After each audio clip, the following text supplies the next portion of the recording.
So, bitteschön. Was haben Sie? Oder, warten Sie, Moment. Ihren Versichertenkarte bitte. Al-Ahmad.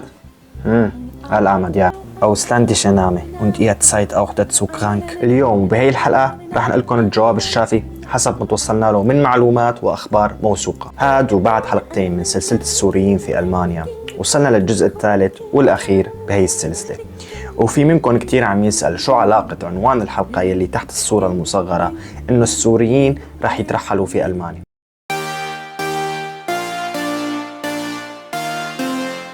أهلا وسهلا فيكم يا محترمين. قبل ما نبلش بالحلقة بنتمنى منكم بالبداية انت أو انتي لايك وشير وسبسكرايب. يلا على التفاصيل.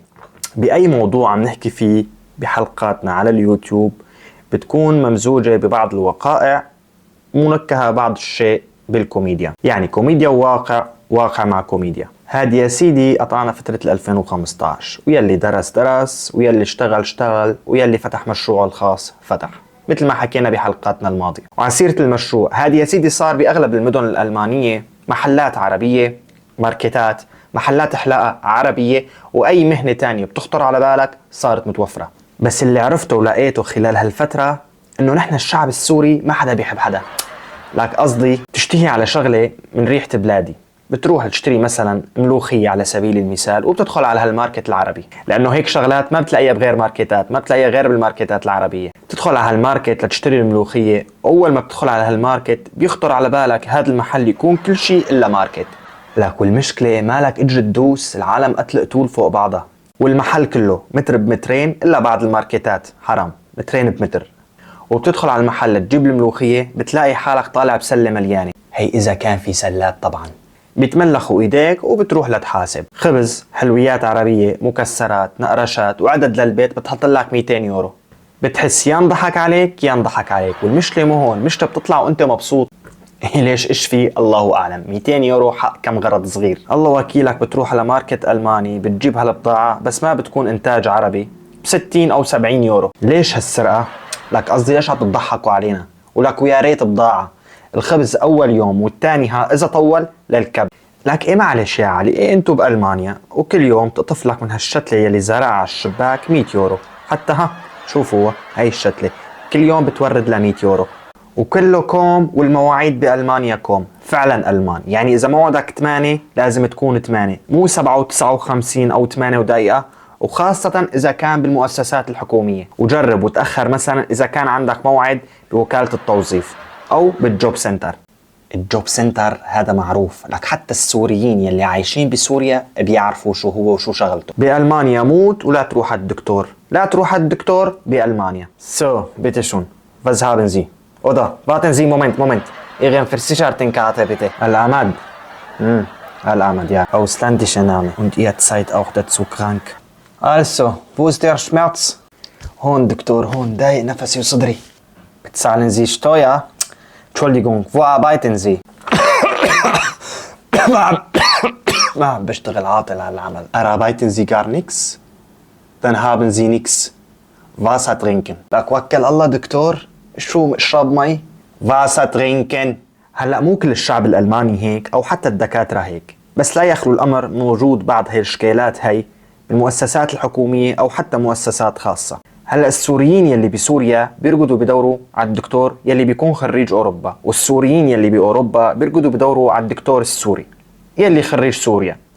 معضلة صعب حلها ولهلا ما لقيت الا تفسير. اغلب الناس يلي عم تشوف الحلقة عم تشوف مشان العنوان. تعال اقول لك، تعال. في ناس عم تسأل حالها رح نترحل ولا لا، والستريس صار 1000، وكل يوم خبر جديد وموضوع جديد. فالداخلية الألمانية متذرعة بقوانين الهجرة أكدت زوال الظروف التي تنطبق على بعض اللاجئين، مشيرة إلى مراجعة منحهم الحماية وأيضا إلغائها بسبب استقرار الوضع في سوريا وفق تعبيرها. قل لن يصيبنا إلا ما كتبه الله لنا. سيدي وترحل. تحدثنا اليوم مثلا عن برنامج الإعادة الطوعية التي تريد الحكومة اليوم توفير الدعم اللازم له.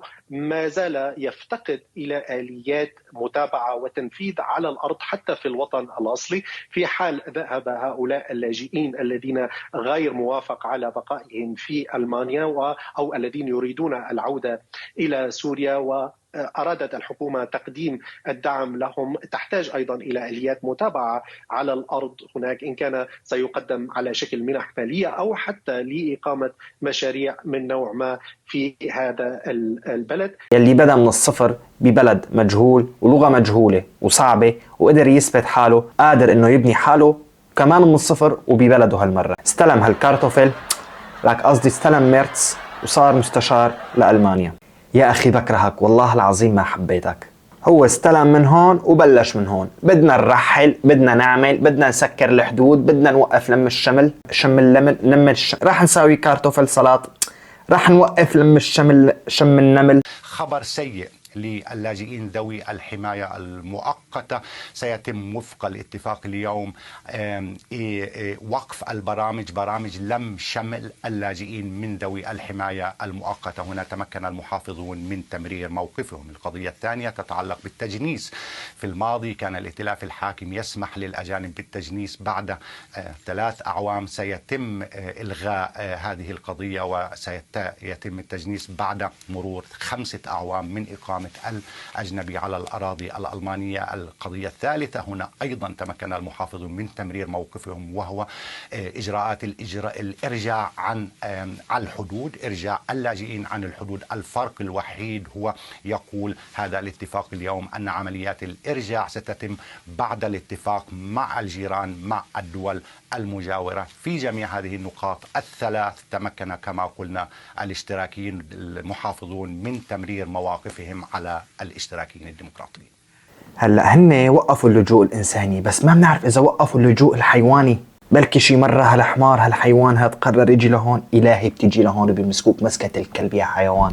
وانت كمان هلا جيت عند ووفيت بوعدك يلي قلته. بالعادة انتوا بتبعبعوا السياسيين قبل، يعني بتحكوا كتير، بتبعبعوا وما بتتصدقوا، بس هالمرة صدقتوا على حظ السوريين يا حرام. هلا أنا ما بتوقع يصير ترحيل. ليش؟ لعدة أسباب. لأنه بلد مثل ألمانيا بلد أوروبي عنده نسبة شيخوخة كتير كبيرة، وهن بالأساس بدهم عالم تجي مو حبا فينا، لا على العكس، عالم تجي تشتغل وتدفع ضرائب.